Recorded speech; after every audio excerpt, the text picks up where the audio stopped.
Okay, this is a short video as a follow-up to the drag video that I posted. This one will show the completed process, and I worked out some bugs that were leaving some artifacts on the screen.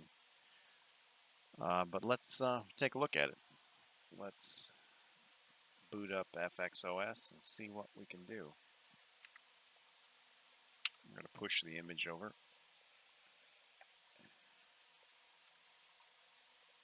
And let's watch it boot.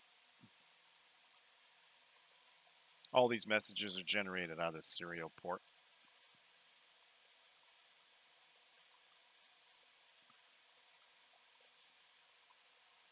So it's pushing it right now.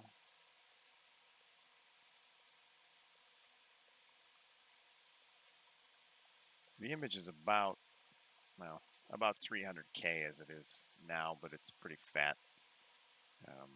There's lots of debug code and it's pretty chatty, so it can be improved and leaned down. And here we go.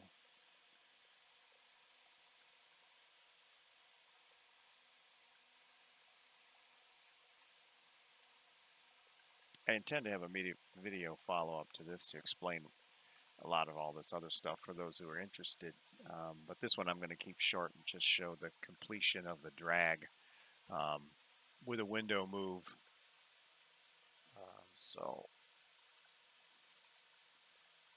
open up that debug window that we've created.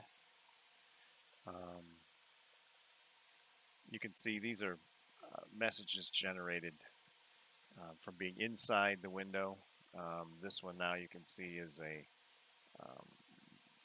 what's a non-client for those who know how Windows API works, but non-client being the frame or nothing on the inside.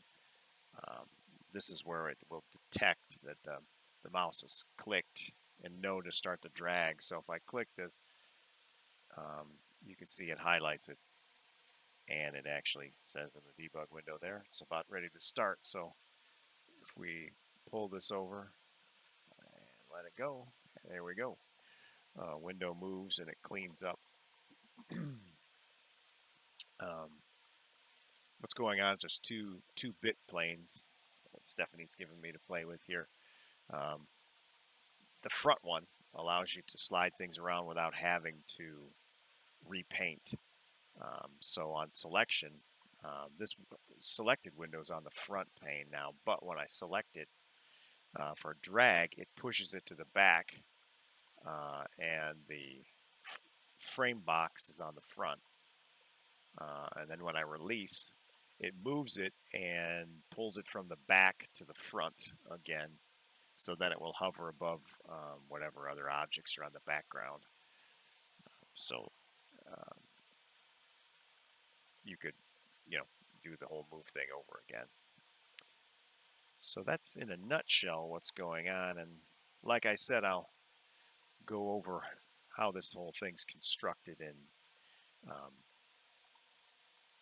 what the thought process is on it in a later video. Thanks for watching.